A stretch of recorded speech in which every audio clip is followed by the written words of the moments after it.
Hey everyone, my name is Benj Haisch, and this is the tiny 7Artisans 35mm f5.6 Pancake lens.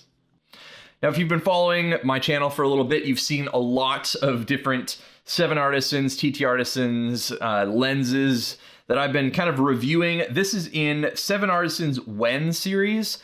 You can go back and look at my 35 1.4 video. I was a big fan of that. They have kind of just moved into their own styling and everything, and this is no exception with that. You have this tiny, like the smallest lens I've ever seen.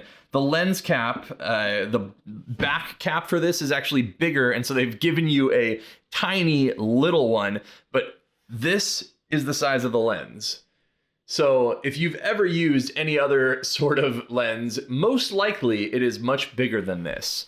So full disclosure, I did receive this lens for the sake of making this video and for this review. It was something I personally requested because I was just genuinely interested in such a unique and weird lens that I haven't really seen anybody doing any reviews on.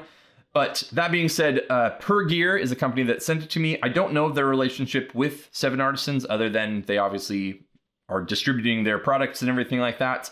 But neither Per Gear nor 7Artisans gets to see this video before it goes live or anything like that. This video does have a sponsor though, and that is Cascade Presets as well as my Patreon. Those are the ways that I'm able to actually make money because my YouTube channel doesn't really make any money. So if you would like to support me on Patreon, I'll have a link in the description down below. And if you like the way that my photos are edited on this channel, I have my Cascade presets, which are also available for purchase down below as well. So anytime you buy my presets or sign up for my Patreon, it helps me immensely to continue to be able to do videos on this channel.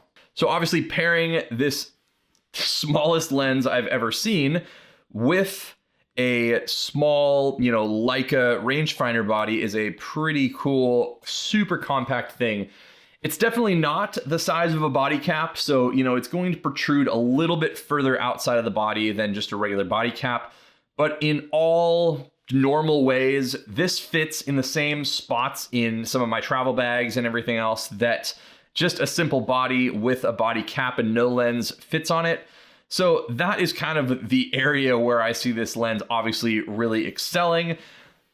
Having this as just completely readily available and quickly being able to jump in and take photos. Now, what's cool about it is, it also has a interesting feature where as you have this little knob right here to do your focusing. And then what happens is after you get past infinity, you just close it. And while it doesn't have a lens cap, it basically has its own little interior, cap of sorts to pull this thing back in. So you'll see the lens will come out, and then as you move it back, it'll retract in, and then that little mechanism will kind of move in front of it. So it's really cool, easy to throw in a bag. You don't have to worry about a cap or anything.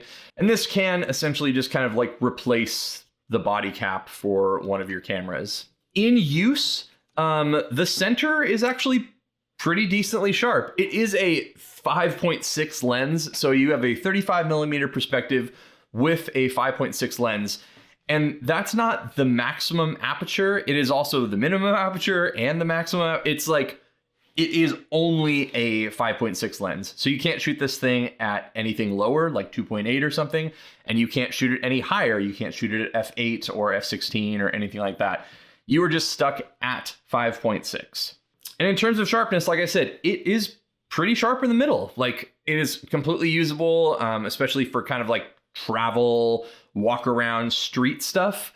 The middle is totally sharp enough.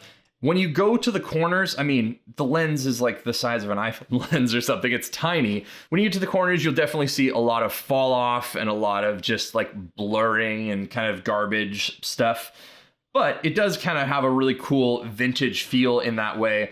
Another thing about it is kind of, you see the lens kind of protrude out of there in that way, which then means it's obviously going to be a little bit more prone to flaring because there's no hood of any sorts. So you get some really interesting flare coming out of this lens when the sun is hitting it, from the sides and stuff. So it definitely has some character and it has a look to it. And I guess it's just sort of up to you if that's something you like or enjoy. Now, I wouldn't say that this lens is cheap or expensive. Now, while it is a $200 lens, it definitely doesn't feel cheap at all. Everything about it is metal. This has a really good finish that matches the finish of the Leica M10 here really well. You know, you got just metal mount, metal everything else around it. But, you know, I think it's subjective whether or not you're going to like the styling here. The Leica M10 and all the other Leica rangefinder cameras are obviously made in Germany and have like that traditional styling, where this is, you know, clearly made in China and has like a, you know, Chinese character on the top of it, has some more, you know, off different style of styling on the side. And you also have, you know, the silver with the brassy gold kind of color on the sides as well. So it's, you know, I think a lot of people might consider buying this for street photography, but then also with street photography, often you're trying to be a little bit more behind the scenes, not as flashy, and then having something like this pull up isn't exactly stealth.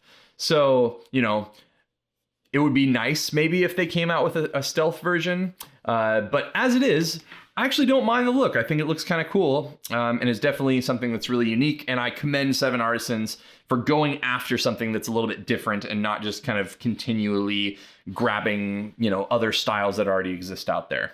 Now, in use, the biggest downside, and it's just like for most people, is going to be a deal breaker.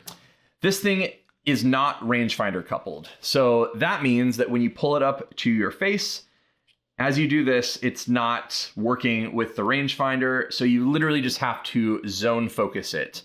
So you get, you know, here is closed. Once you get to infinity, you get the only click you get. And then you get a hard stop at 0.03 meters, so about a foot away. But the thing about that is, you know, you have indicators at 0.5 meter and 1/3 meter.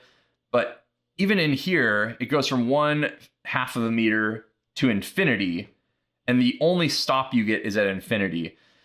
As someone that uses a rangefinder quite a bit, you know, a big suggestion that I would have would be to at least move it to 0.7 meters. So give me a stop at infinity. Maybe give me a stop in the middle at like, I don't know, 1.5 meters or 3 meters or something. Like give me some other indicator there, and then give me another stop at 0.7 meters. Because that, at least in that way, I would be able to get infinity somewhere in the middle, and then 0.7, which is the minimum focusing distance that you get for a rangefinder. So since you're not able to actually see that focus and everything like that, having those indicators with these tiny little, like, not clicks necessarily, but like there's a little indentation there where you're getting some, I don't know, feedback at least of where you are. So it would be really nice if you had that, so you at least could gauge a little bit of what was going on, because only having infinity and then the next kind of space in the middle is 0.5 meters, which is closer than minimum focusing distance, just makes anything other than straight just shooting at infinity almost impossible.